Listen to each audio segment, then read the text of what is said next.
It's, what is today? October 4th, or October 5th, excuse me, Thursday. It's 5:30 p.m. It's a regular meeting of the Harbor Advisory Board. We'll establish a quorum and call to order. I'll do a verbal here. Member Dowdy? Here. Member Hanson? Here. Member Witowski? Here. Member Green? Here. Member Vale? Member Myers? Here. Go ahead and call the Harbor Advisory Board to order. We'll start off with just a moment of silence.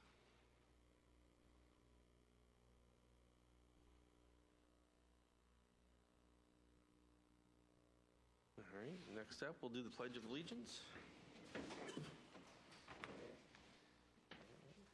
Pledge allegiance to the flag of the United States of America, to the republic for which it stands, one nation, under God, indivisible,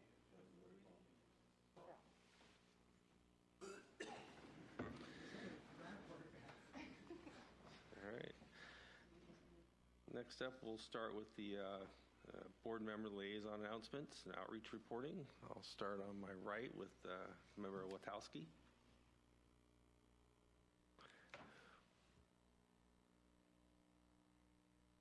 Yeah, I had one announcement. There's the Central Coast Economic Forecast event that's happening on Friday, November 3rd.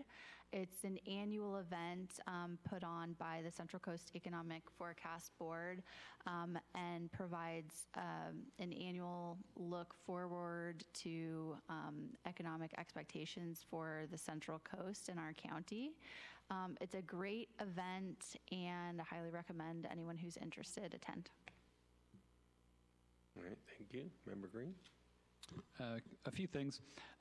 First off, I've said a couple times that Cal Poly is transitioning to a semester system, but recently they sort of sprung on the world that they're also converting to full-time enrollment summers, which could significantly impact the county in order to accommodate. So the state of California and the CSU system basically identified only a small handful of campuses that have the capacity to grow to support enrollment demand, and Cal Poly is one of them. And so in order to accommodate that growth, they are incentivizing incoming freshmen to consider accepting immediate summer enrollment their first year, and then taking the fall off their first and their third year in order to maximize total enrollment, because fall semester or fall quarter is always in the highest demand and is the limiting factor on total enrollment. So anyway, that's going to be a couple years out, but it probably will just mean that there's more people in the county on a more consistent basis. And so that's a quick Cal Poly update. Regarding Planning Commission, last week there was a big joint meeting between Planning Commission and City Council, which is something that used to happen a little bit more regularly, and this was the first time in a little while that had happened. And they had three big ticket items on that at that joint meeting. That was last Tuesday, I believe, the 29th. Is that right? 26th? 26th. September 26th. So anyone in the public that is interested in watching that joint Planning Commission and Council meeting, you can go on YouTube. It's dated September 26th, and it was on the shorter side, hour and a half maximum, not like a full-blown 4-hour City Council meeting. There were no action items taken.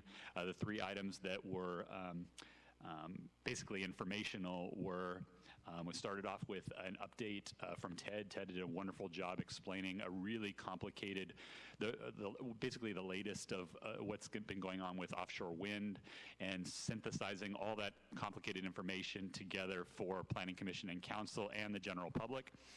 The second item was about the battery storage facility and where that project is at in the planning process. Again, people can watch the meeting, but it seems like 2024 is a pretty important year for that project, regardless of what ends up happening with that project. And so folks can go to the city website and subscribe to the Best Energy and Battery Storage update, and you'll receive emails anytime a new item is posted by city staff regarding the battery storage facility and their in-progress application. Most recently, the planning staff published the results of the community-wide survey asking residents and businesses of Morro Bay what we hope to see on that battery plant parcel at some point in the near or distant future. And then the third item at that joint meeting was concerning the downtown design district, which the hot topic item within that is whether or not downtown is going to move up from 30 feet maximum height to 37 feet maximum height, and the potential implications of that. So those are the three items that were purely informational at last week's joint council meeting between Planning Commission and City Council. That's it. Well, thank you, Member Green. That's very, very thorough. Over here, Member Dowdy. Yeah, I had several things. Offshore in the bay here, we're seeing a lot of eelgrass break up, and normally in September we see the majority of the eelgrass breaking up. And so I anticipate seeing more of those rafts coming down our bay here. And then we've been inspecting a lot of moorings lately, and we're finding lots and lots of mussels on the chain, which I think is a good sign of the health of the bay, which is good to see. And then for my information, El Nino is supposed to stay with us until February. I'll know more about that next week when I get the latest update. But now's the time for you guys to start checking your pennant lines and your mooring lines, because it's easy now. But when it gets really snotty in October or November, it's harder to get out there and do that. So check your lines right now. And then last on this part here, somebody has stolen the liar's bench that's in front of the harbor office. So I think we need to contact the police to apprehend this thief. But this is part of our history and our culture. So let's find this thing. And then some of the projects on the Embarcadero that we've been working on is the Santa Monica Seafood Docks. They're waiting for low tide again to do some work underneath the docks. GAFCO has just finished doing a bunch of work underneath their piers and docks. The Harbor Plaza is in process of moving ahead. That's good to hear. Libertine, I don't know what's going on with the Libertine. Flying Dutchman is in the process of the building review for their project. Gray's Inn 2, they're ready for submittal for their design review. And Associated Project are ready to submit for their RFP next week. So we're moving along on the waterfront. Okay, that's my thought. All right, thank you. Go ahead, Shreek. Hello. Okay, 3 announcements from me. As far as City Council, they approved for the Planning Department, Scott Graham, to go and search and try and receive a grant in order to do the waterfront master plan. I think that this is a great idea, and it will be something that we get to work on. There have been other types of master plans where they do workshops, and it includes everybody. Everybody is invited, and it's actually a really great way to get everybody's voices heard. Hopefully they'll do that. They'll be able to do that. I know that I missed my last meeting because I was in Europe, and I have a lot of creative ideas, so I'm really looking forward to being able to bring those out. Then as far as the Maritime Museum, they're having Family Fun Day on September 14th, 10 to 4. And I think that the Harbor Department should offer to bring the dunk tank out for prizes. So, all right. And then another thing on... As a candidate? Right. Well, I was thinking maybe some high school students or something. We can get something going. Or teachers. October 18th at 7:30 a.m. is the Breakfast on the Bay that is put together by the Chamber, and it's growing, and it has really great content, and so that's another way for community members to get involved and know about current events. That's me. All right, thank you. I don't really have much to comment on for some of the things were covered already, so we'll go ahead and close out the outreach portion. Next up is, we don't have any presentations this day. Next up is public comment. So this is for anybody that has something that's not on the agenda or can't stay. Go ahead and open up public comment. Anybody? Oh, thank you. Hello. I just wanted to announce that I'm going to be holding a series of town hall meetings. The first one will be right here at the Vets Hall, October 15th from 2 to 4, and the subject of this one will be short-term rentals. So I just wanted to make that announcement. I'm thinking the next one will be in November, the one after that, and it will be a little subject of offshore wind. So. All right, thank you. AGP, do we have anybody on the phone? Thank you, Chair Myers. There are currently no raised hands in the queue. All right, thank you. Next up is a consent calendar. We have just a single A1 item. I don't think anybody wants to pull. Does anybody want to pull anything from the calendar or the consent calendar? We have to do a motion, Lori. All right, anybody want to create a motion to approve the consent calendar? I just wanted to thank you for including in the report the timeline for the SCIF fees. And with that, I'd like to make a motion to receive and file the report. I'll second. All right, everybody in favor, say aye. Aye. Aye. Any opposed? All right, passes 6-0. All right, next up is business item. Oh, do we have to do public comment on that consent? No. Any public comment for the consent calendar? Nope. Anybody on the phone, AGP? There are no raised hands in the queue. Thank you. Got to be thorough. All right, next up is business item B1. The Harbor Director will give a departmental update. Thank you, Chair Myers, advisory board members. So I didn't think I was going to have a lot, if anything, to report. I was away for the 2 of the 4 weeks from the last meeting, but actually there is a lot I'd like to bring to your attention. One of them was already mentioned, and that was the joint presentation to Council. I do want to point out that as a part of that, we are also going to be developing a web page specific to offshore wind information. Hope to have that available soon. That'll have links to different information that the general public can get to and answer, general questions. Also want to mention on November 1st from 4 to 7 p.m. I'm not certain where this is, but there's a joint meeting called by Congressman Carbajal, Assembly Member Addis, and I believe Senator Laird regarding offshore wind. It's another informational meeting. It's going to be available. It's going to be held in SLO, and I'm not certain where. It's at the Government Center at Okay. the So Board of there you go. Directors Chambers. Got it. I'm sure more information will be coming out when that is posted. Regarding Harbor Dredge, I really have no update for that. Regarding the budget for actually prior year, we have some preliminary information. The harbor did exceed its revenue budget, primarily due to percentage rent. That was good news on the not bad news side, but our expenses also exceeded budget, so it was basically a break-even year for us, and that was somewhat intentional.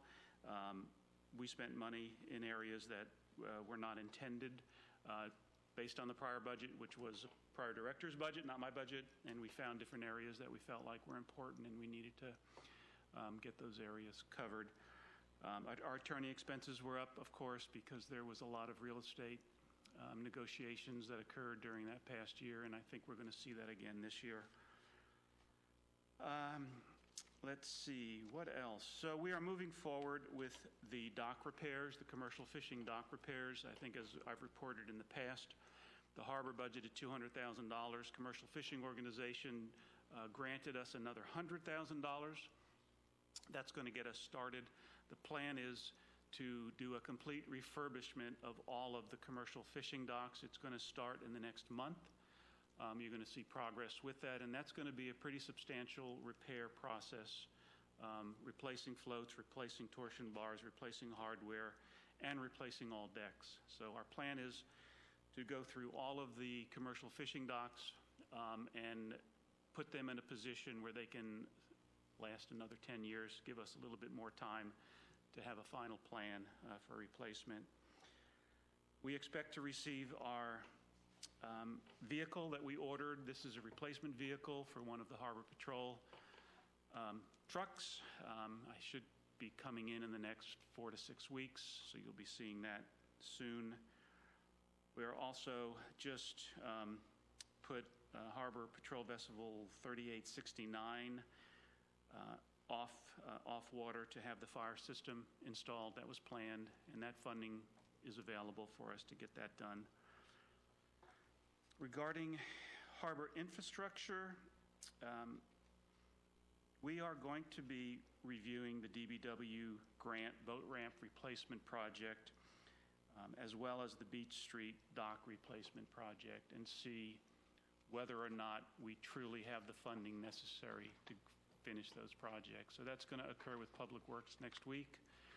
As you know, Marcia, and I forget Marcia's company's name, but anyway, she's been doing a lot of work on a lot of design and permitting, and DBW, as I've mentioned in the past, has continued to move the goalposts on that project, and so we're going to have a deep discussion as to where we're going to go with that. It's possible it could get delayed a year, depending upon what we find out over the next couple of months. T-Pier, Brady and Associates did a inspection of the pier, under the pier, and on top of the pier, the utility systems, the fire system, the electric system. Of course, as we know, there's issues. I think they identified even more serious issues. That report I expect to see in the next week, hopefully. I think we're going to see potential temporary limitations as a result of what their study has pointed out. I don't think we're not going to be closing it by any degree, but there are some areas that are in serious disrepair, and we certainly don't want to see a vehicle travel over areas that are not capable of handling vehicles. So that's something that's going to be coming up pretty soon. Regarding the insurance claim and the FEMA recovery application, we met with FEMA a couple of weeks ago. They did a full review of our docks. They did a full review of the revetment. We've been working with the insurance company. I will just tell you, this is me speaking. I feel like progress has been made, and I do feel like there's an ends to that. Hopefully, we'll know something soon, at least on the insurance side. And then the FEMA side we know is going to take much longer. But again, I feel like there was progress made, and I think there's some hope in regards to that. And already was mentioned the harbor facility master plan, or the revision of the waterfront master plan, and I think we're going to see some progress on that also. Regarding the harbor office, as you probably are aware, the harbor office is 100% complete inside. It's now 100% complete outside, minus a little bit of landscaping. And we do we do have a by invitation open house next week. You've all been invited to that. I hope you have the opportunity to show up, and I hope you have also the chance to reply to that invitation. If you do, you will have a special gift for you waiting. If not, you might not get the gift. So we do hope to see you there, but let us know, because we need to know how many need to be prepared for that meeting. Parking, my understanding that parking is going to be brought before council soon, if in not this month, next month. I think it is on a planned agenda item, future agenda item, so I think there's going to be some movement on that now that the city manager is more aware of everything in the city as well as the harbor. I think we'll see some progress in regards to that. Let's see. Already mentioned also is that we do expect to receive an RFP on the 2 sites that went out a few months ago, so we'll see where that goes. We'll be reporting that to you when we're able to. Also mentioned that we made very minor parking modification near the harbor hut, just in regards to timed spaces. There's just needed to be an area where we have it throughout the Embarcadero, but we have very limited timed parking in some of the parking, the parking lot areas. And so they needed a couple of spaces. We worked with Public Works to get that accomplished, and so that's now an opportunity for people to stop quickly, unload, pick up a meal, not stay there for 8 hours and, take up a parking space. And then I will be reviewing with planning the drive aisle that currently goes past the harbor office and the Coast Guard office. That drive aisle was a one-way aisle. It has somehow merged into a two-way aisle and has become, in my opinion, dangerous to the general public as well as to harbor staff or anyone going in or walking out of our office. So we're going to be looking at that and likely, at least from my request standpoint, whether or not it gets approved or not, would be to revert that back to a one-way drive aisle.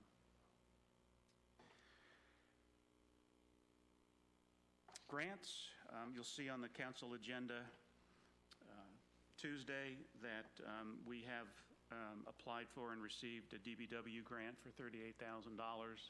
That's for salvage vessels and turn-in vessels, and that's for the next year or two. We already probably have enough vessels to cover a significant number of those dollars. So I think in the future we'll be looking at more money regarding the SAVE grant. And then we've also are making application to 2 fish and wildlife grants, one for the disposal of hazardous flares and other items. That's a $50,000 request. If that goes through, we would be able to hold multiple drop-off opportunities throughout the year so people can dispose of flares and hazardous materials. And then also an equipment trailer request grant of $40,000 for an emergency response trailer, which would include all of the booms and necessary equipment you need to, handle a spill out in the harbor. And then I want to mention, and you all know Betty Winholtz. I think she's been a champion, for the city and for the harbor in terms of bringing important issues and, sometimes making me aware of items that are occurring that I hadn't been aware of yet, and she's gotten ahead on it. And there is a current draft shoreline adaptation report that's being developed.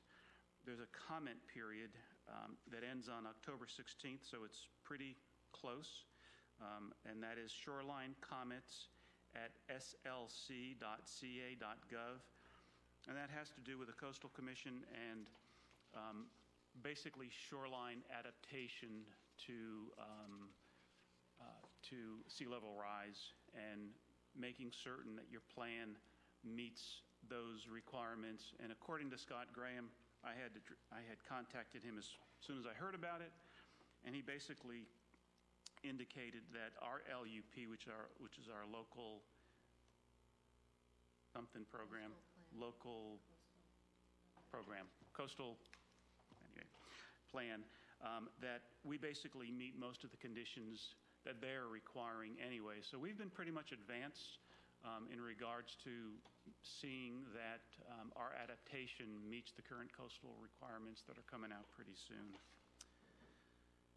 So that concludes my presentation. If you have any questions, I'd be glad to try to answer those. It was more than I thought. Anybody have questions? Gene, Therese, Sean, you have a couple? Yeah, I have a couple questions.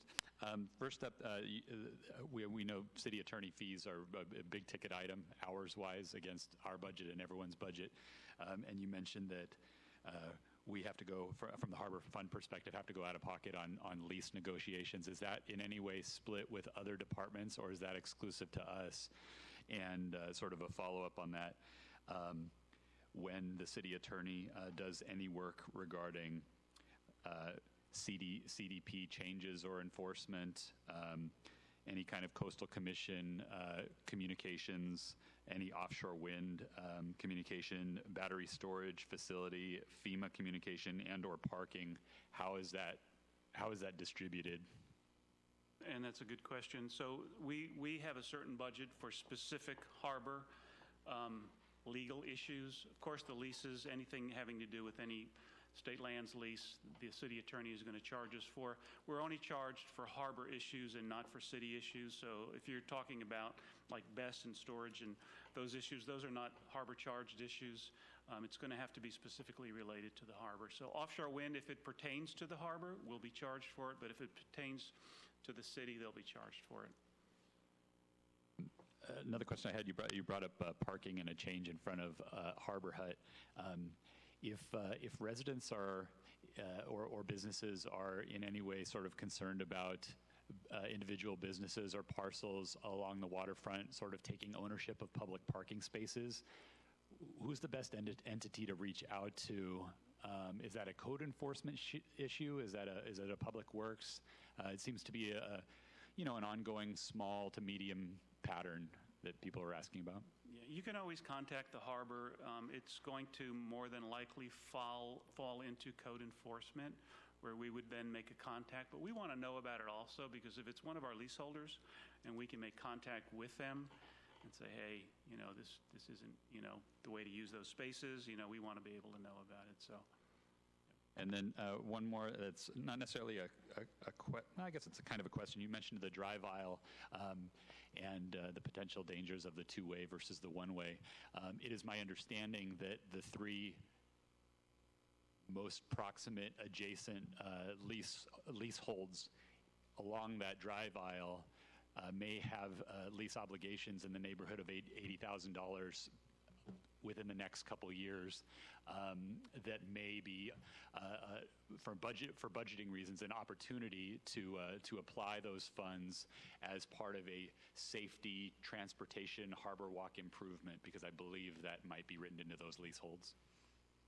Yeah, I think, and I'm aware of the requirements on those leases, and I think they're going to probably come into play sooner, in the next few years. But they'll also, we want to have that discussion with them, obviously, to make them aware of kind of where things need to go and make certain we're not hurting their businesses, but at the same time keeping everyone safe. Perfect, thank you. Mary, you have questions? Yeah, I had two questions. The first was with the launch ramp grant and the kind of issues we've had with that, is there any opportunity to revisit the scope of the grant? Because from what I understand, we could potentially be getting far more things covered, like electric vehicle charging stations, bathroom accessibility, fish cleaning station, a lot of other things under the umbrella of the DBW's launch ramp grant, that maybe this sounds like an opportunity we could revisit scope. Yes. What's happened, again, if I can go backwards a little bit, DBW, and I wasn't here during the entire process, but I was here when the conversation, at least, mid-scope, we had with them directly regarding what we're doing, what was planned, and it was a reduced scope from prior year. And it just turns out that they decided again to increase scope without considering the amount of resources it's going to take from the Harbor Fund to do that again. So, to answer your question, there's a lot that can and should be done there. I also have a concern that I don't want to piecemeal improvements, and I also don't want to delay improvements, but we now have the opportunity for updating our master plan, and how that facility should be developed, honestly, should be a piece of that also. If we jump ahead of that and make improvements that don't make sense to the future, then are we hurting ourselves again? And I'll give you an example of what's kind of happening with DBW. The entire scope was meant to be just the boat ramp, and they included, again, all of the ADA factors that were included last time. And the ADA improvements require improving all the sidewalks, but not the building. But yet, if we do a building improvement in a following year, all of those sidewalk improvements that we've done are going to need to be destroyed again. So we're kind of caught in this scenario of going down the road again towards what we thought was possible, and they just continue to add and add to it. So we really have to look at this closely. I don't want to move forward with a project that isn't going to make sense for the harbor. And another piece of that, these additional scopes that they've added are going to cost us another $300,000, close to $300,000 in consulting fees just from the design standpoint. So I want to make good use of harbor funds, and not waste them, to be honest with you. Mm-hmm. Thanks for the additional context there. The second question I had was regarding ticketing and the launch ramp parking. I was down at the launch ramp several weekends ago and noticed that it was packed with fishermen, but very few people had tickets in their windshields. And I was wondering if it's a regular process for people to go ticket fishermen or others who are using that parking and not purchasing parking tickets, because I know it is still, with the ticket, far cheaper to launch from there than Port St. Louis, for example, and we usually have full parking spots on a Saturday morning. So I thought we should be, potentially maximizing that revenue opportunity. What I can say is I know that we do ticket in that area. I'm not really certain how often our Harbor Patrol is able to do it, but when they have the time, I know they do it, because I know people have come into the harbor upset about receiving tickets. And I do know we've even run into issues where someone places a ticket in their dash and it gets hidden behind something and they end up with a ticket. So a lot of times, I'm not saying that happens all the time, but we do check that area regularly. I just wanted to make a comment as well. We do sell the yearly passes, so you wouldn't see a ticket on the dashboard. They'd have a sticker in their window. And I don't know if you noticed, but we do have a lot of those yearly passes out there. Anything else, Barry? Yeah, go ahead, Gene. Ted, you mentioned a study on the piers. Is that for the North Pier and the South Two Pier, or just one of them? That's just for the North T Pier. Okay. And that's due to the fact that we have the $1.5 million grant, and having that study basically opens up those funds to the harbor. Good. And then my next question is, do you know what happened to the Liars Bench?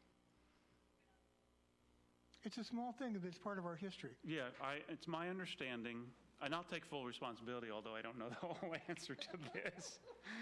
It's being replaced. We have a Liars Bench. All right, thank you, Gene. I just have one question. When you talked about the budget very early on, you mentioned that you'd gotten more money, which was great, but your expenses went up.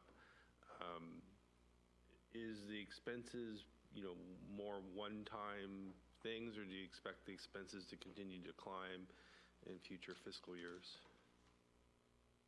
I think, from my perspective, from what the harbor needs in terms of deferred maintenance, expenses are going to increase because we need to be spending more money. But at the same time, inflation has caused overall the budget to just continue to expand. So we're going to see both of them.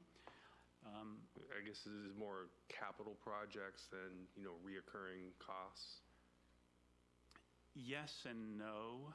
Are you a consultant? We have some routine maintenance that we need to figure out a path to doing it on a regular basis.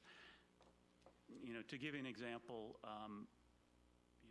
the restrooms and their cleaning and cleanliness, we know we need to upgrade that. How we do that, I'm not certain at this point, but that's an expense that's going to hit the harbor if we increase, that activity. That's one where we need to spend more money, and I'm certain, 2 years ago that would have been less money than what we'll have to spend in the future. So we're going to see both of that. Okay, that's all I had. All right, any other questions for the harbor director? All right, we'll go ahead and close that. Any public comment in the audience for the business item B1? All All right, no comments here in the audience. AGP, anybody on the phone with their hands raised? Thank you, Chair Myers. There are currently no raised hands in the queue. All right, thank you. With that, we'll go ahead and move on to B2. Mary, if you want to give an update on that.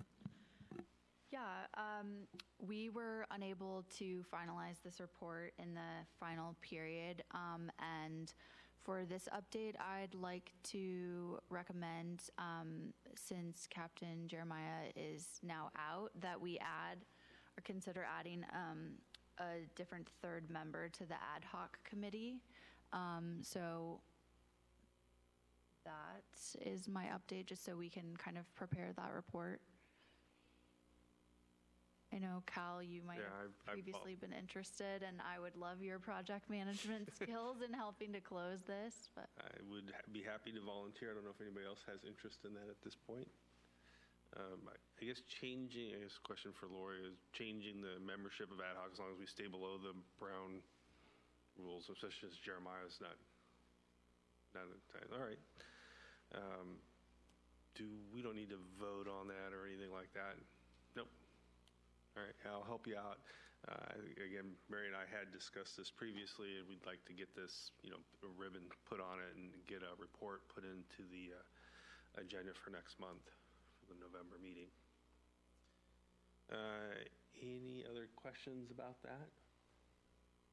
All right, public comment on item B2 from the audience? Nope. AGP, anybody with their hands raised?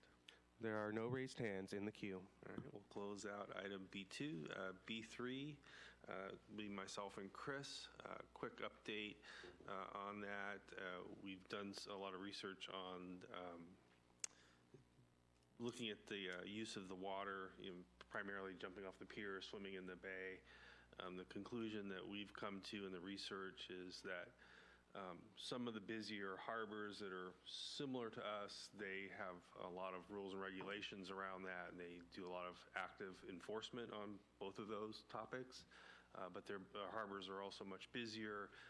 We talked last month, although enforcement isn't an issue with the sworn officers and all that piece of it, those two harbors also have the sheriffs. It's actually a county sheriff that enforces that.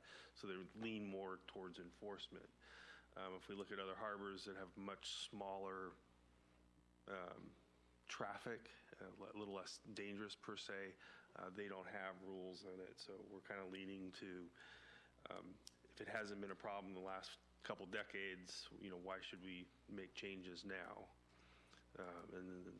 So that's that. Again, we want to write that up. Again, get that in the agenda for next month. That's the analysis we've done. The liability insurance we think is a really good idea. We just had concerns about the compliance costs and the burden that might place on the harbor department and City Hall, because I think that's a Dana or city clerk item. So again, we'll wrap that up, get that into the agenda to review for next month. Any comments in the audience about harbor liability ad hoc? Nope. With that, we'll look to AGP. Anybody in the queue with their hand raised? Thank you, Chair Myers. There are currently no raised hands in the queue. Suarez? All right. Well, that closes out the business items. Next up, it'll be the harbor director talking about future agenda items. I know we have a list of things that we've been collecting over the last couple of years. It'd be nice to get that resolved and slimmed down or whatever. So, Well, Lori had put together a summary of the items that were outstanding and trying to get some direction from the advisory board on where you may want to go. Some of these apparently are probably dead in the water, so to say.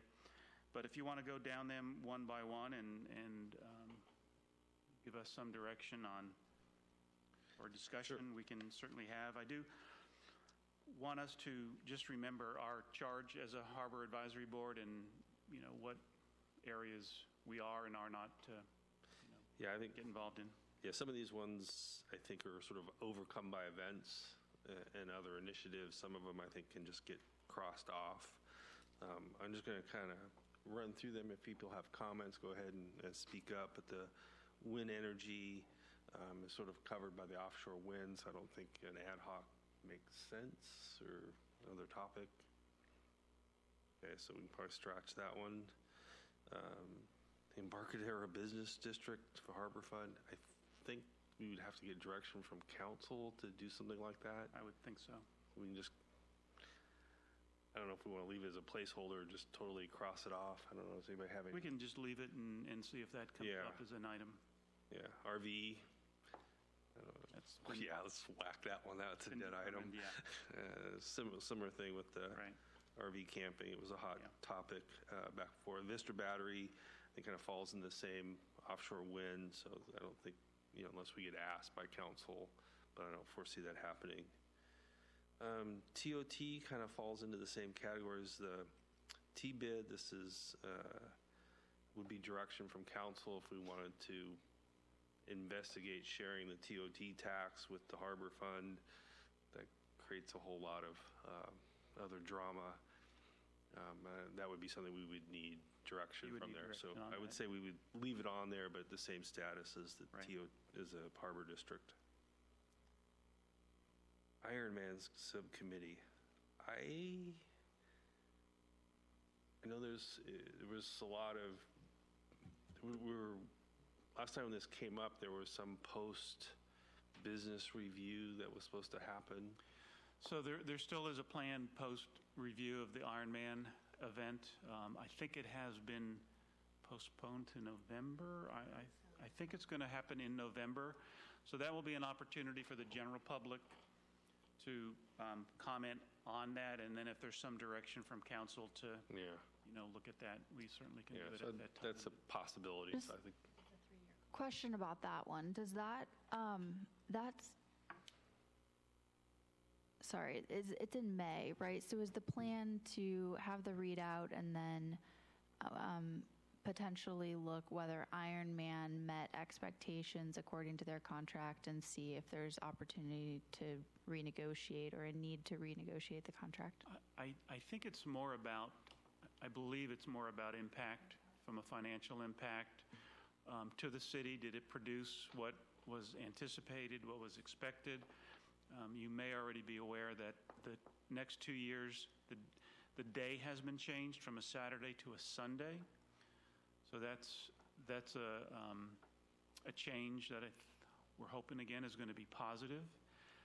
But I do believe the update is more related to TOT, sales tax, how did the businesses do, how did the city do in general, and see if the event needs to be changed. There's a 3-year contract, so there's not much changes that are going to be able to be made during the next couple of years other than the date.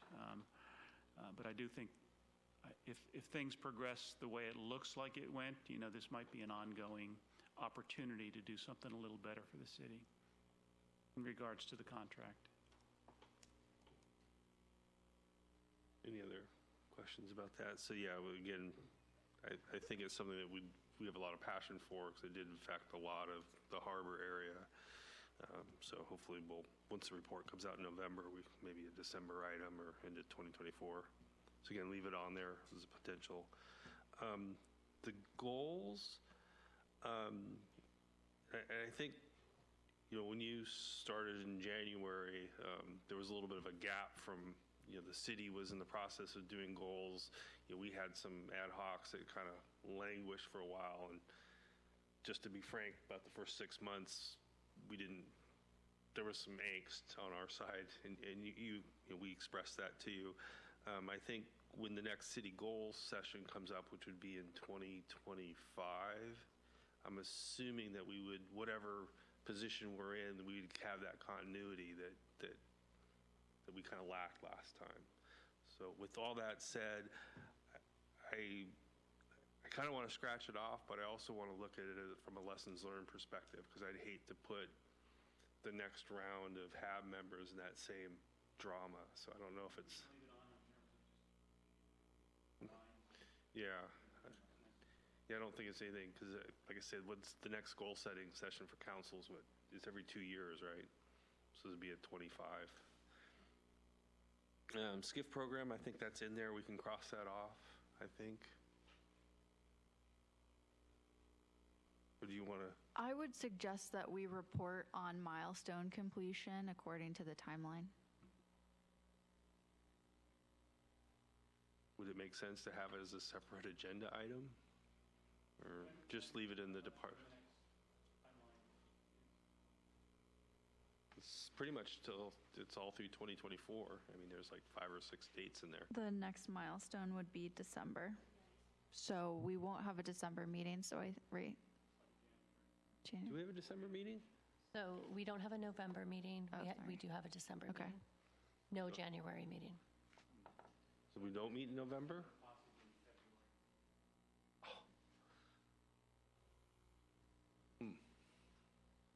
Okay. So I guess we leave it on there just so we don't lose it, because it is active. Lease updates, there's so much stuff going on with leases, I don't think we need to have it on here. There's a bunch of other, we have at least 2 other various committees, and we just finished something else up not too long ago. So I don't think it needs to be a future agenda item. It's kind of active as we speak. All right, so that cleans that up. Any other comments or things that any of the members would like to add for future agenda items? Sean? I think that we sort of leave it up to Ted in his updates. Anytime that there's any kind of meaningful lease update or a update on any kind of specific parcel, I think maybe we should just trust Ted to include that in his updates rather than a specific agenda item. And as long as that's happening, I don't see the need to have standalone agenda items for something like that. I think Coleman Park is slipping through the cracks. It's a huge thing that it is just inexcusable that we have no public restroom at Coleman Park now for 5 years, and there was a lot of pressure on this for this item for a number of years, and now since the Coleman Park grant application sort of went out into the wind, it sort of disappeared for the last 2 years. So I do think if there's any way to get the public talking about Coleman Park and updates, even if it's included in another update or pooled in, I think that's a huge piece of the puzzle along the waterfront. And I do have a question as to the charge. So there's an ad hoc committee right now, I believe, meeting about sort of finance in general, and I was curious which items are sort of in their jurisdiction. Is that ad hoc committee talking about TOT and or TOT audits, gross percent rents and or the audit process there? Is that committee talking about annual minimum rents? Is that committee talking about CPI? And is that committee talking about our past, present, and future implementation of appraisals? And if that committee is tackling much of that, then we may not need a specific agenda item, but I thought I'd ask that question. So I think, are you referring to the joint ad hoc committee right now? Correct. The CFAC? Yeah. Yeah, so that's a very narrow scoped ad hoc directed by council to look at very specific issues related to lease policy. Okay. And whether or not some areas are hurting our ability to get market rates. Okay. So I know we have more than one member on that committee now. That'll be reported probably in January-ish, I think. It's going to take some time, I think, to get to that point. If there's a couple months from now, if there's an update from that committee, or at least from Harbor Advisory Board members, that'd be awesome from my perspective. So that actually brings up a couple good topics. We're still trying to get our feet wet on the topic because there's a steep learning curve just to get past all those topics you just brought up. As far as delivery, we've actually talked about a similar prospect like the council did with planning, is have a joint committee with HAB, with the CFAC to, what we found out, what presented, give public comment, whether the city council is involved as well, I don't know. Maybe just the 2 liaisons from there. We haven't really determined that yet. We're still trying to understand the problem, and it easily spirals out of control because there's a lot of topics. Right now, the direction we've gotten from the mayor is to keep it narrow and mostly compare to what other Tidelands Trust type properties are doing, see if we're in the ballpark. But yeah, it's pretty easy to go down those rabbit holes to understand that. And then obviously we don't want to alienate our leaseholders as well. So it's walking a fine line there. But that presentation and how that gets put out, we haven't finalized that yet. But and I'm not sure if it's appropriate to bring it up here in this venue or a different venue. That's something that we still have to iron out because this is, we're exploring the joint committee space here. And of course, it had to be a real fun topic too. I think it makes sense as long as there's future checkpoints that we all can sort of find out about. Yeah, I don't want it to be, done in the dark and then just slid over to the mayor's office and then nobody ever see it. So that's something that we're trying to avoid. So thank you for that question. Yes, sir. I have a question maybe for you and for Ted. I've talked to several lease site owners lately, and they say the revenue is down this year. Are you seeing any indication of that at all? Well, percentage rent was over budget. So I think some had a decline, but I think some others had a very good year. And I've talked with a few who have had really good years. I mean, a really good year. It was very slow starting with the January storms and the March storms, but a lot of them caught up plus, and was able to beat last year's numbers. So I think overall it was okay, but not everyone did better. I want to go back to Sean's comment, though, is for a future agenda item, the Coleman Park, if we want it on the next agenda, do we have to do anything now with it or just? I have it on my notes to see if we can't get an update from Public Works regarding that. Gotcha. And then the second one for the joint ad hoc committee, would that be appropriate to have that as an future agenda item here? I don't know. If I can get back with you on that, I'm not certain. Okay. All right, thank you. Any other future agenda items? Just posing the possibility, and you guys can vote if there is anything, but I did want to bring attention to, as far as income for the harbor department, we have quite a few recreational fishing vessels. And in the next few years, they're going to be required to spend an exorbitant amount on their engines in order to operate. And that could actually, that could really negatively affect the revenue, the percentage gross that the harbor department sees from those. And is there anything that the Harbor Advisory Board can do, or put somebody as an outreach for that part of the harbor, possibly help in finding the grants or aid in any kind of advisory type of situation for the tenants that we have that are going to have to make those modifications?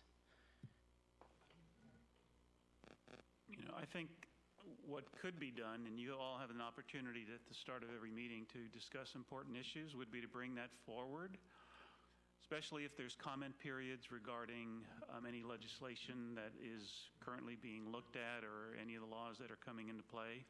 The agencies involved that we would need to talk to. But again, remember, that's driven by the state. And any impact we have will be by a larger voice talking to the state. But, knowing about the grant opportunities would be an excellent, again, informational piece that you could bring forward. We could communicate that, of course, for you. But I don't always get everything to me. And I do have, some very good individuals in the city that will inform me, but I don't get everything that's happening. So if you know of issues and if we can help communicate that, communication is going to be a big part of that, I think, getting to the commercial fishing group, letting them know what grants are available. If you have that information, I don't always get it. So. Okay.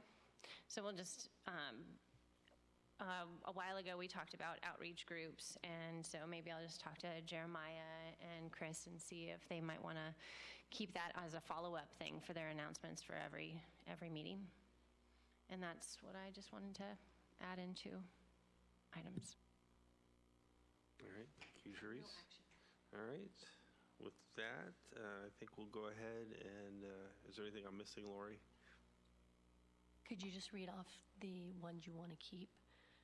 So we, Oh, off of the entire list? no, or I can read them off for you, what I have that you want to keep. I can read them off. Okay. So, we're going to keep the business district for the harbor, to fund the harbor infrastructure. The TOT, we're going to go ahead and leave on, potential future. The Iron subcommittee as well.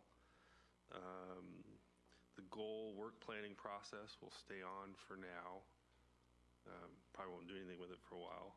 And then we wanted to add 2 more around the Coleman Park and the joint ad hoc. So we are adding those, or we're going to wait to hear from Ted on? We'll add them. We're just on our list, we're not adding them to Okay, So we okay. And I also had the SCIF program. Did we did want I to skip keep that? We're keeping that on. Yeah. Yeah, that was good. The SCIF was just going to be a part of the department update that Ted normally does. Okay. Okay. Thank you. Were you wanting to add Coleman Park? Is that what I Yeah, Coleman heard? Park and the So joint. don't we have to vote on that, or are we just going to vote to keep the ones and add that one as one vote? You only need one other member to agree to put it on the agenda, so there's Okay. no voting. So You need- one member to agree.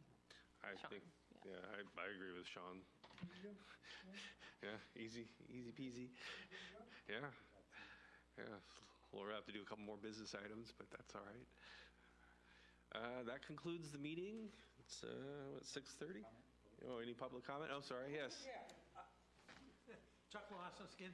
The only reason why I came tonight was to hear about this skiff fee program, because I have a skiff that I use to go to my mooring, out to my boat, and I didn't hear anything about it, so I don't really know what that impact is, I was just hoping for some information on that. Okay. It's in the report. Okay, and where could I? We have an Yeah. extra copy. So if it's- Yeah, Chuck, it's in the report, and the kind of the highlights of it are that the policy is planned to be submitted for final approval in February. The policy is expected to be sent to mooring owners and renters in April of 2024. Final reminders and warnings given to people to purchase a permit in June of 2024, and full implementation expected in July of 2024, including permit checks and enforcement. Well, because my mooring is with Morro Bay Yacht Club, and my skiff is kept on the Morro Bay Yacht Club dock, does that mean I need a permit for that skiff? So this is places where people are putting boats up, like at Oyster Park or whatever it is? Yeah, okay. And correct me if I'm wrong, but I think the intent was for each mooring to come with one skiff permit. So it sounds like that's not yet final, but I think that was potentially one of the things being considered. All right, thank you. AGP, is there anybody with their hand raised in the queue? Thank you, Chair Myers. There are currently no raised hands in the queue. All right, I think that'll call it. All right, thanks all. 60 minutes.